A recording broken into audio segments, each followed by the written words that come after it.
Hi, dans cette vidéo, nous allons parler de deux ustensiles, notamment l'épingle à nourrice, que nous appelons aussi la curette pour ce que ça va servir, et également la pincette. Ces deux ustensiles sont utilisés pendant l'inhalation des fleurs médicinales suivant la méthode ELBAZ, E-L-B-A-Z. Et pour plus d'informations, vous pouvez demander à votre médecin ou bien votre médecin ou vous-même pouvez me contacter sur ce mail. L'épingle à nourrice que nous allons convertir comme curette ressemble à celui-ci. Il est bien d'acheter celui avec l'embout en plastique car il est plus sécurisé. Nous allons par ailleurs utiliser cet embout en métal afin de pouvoir enlever, faire du curetage, cureter, le reste des fleurs médicinales qui se trouvent normalement dans la capsule pour pouvoir bien enlever toutes les fleurs médicinales. La même chose avec la capsule en verre que nous allons pouvoir aussi faire du curetage. Pour avoir plus d'informations sur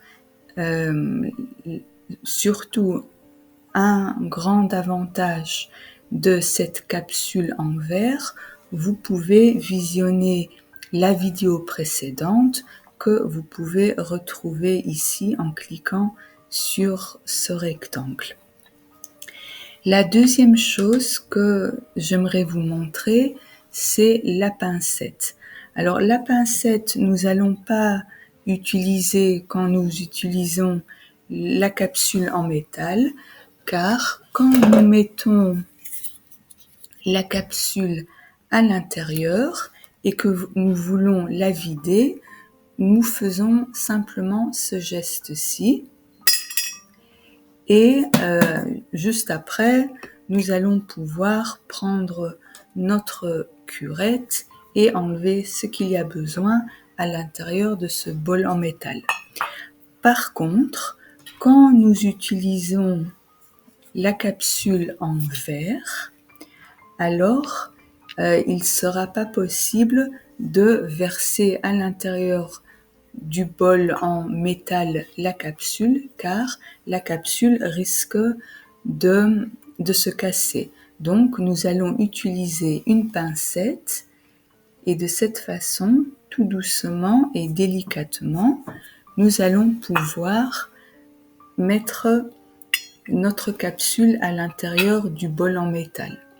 Alors oui, vous pouvez vous poser la question, pourquoi n'utilisons-nous pas un bol en silicone, en plastique ou en autre matière?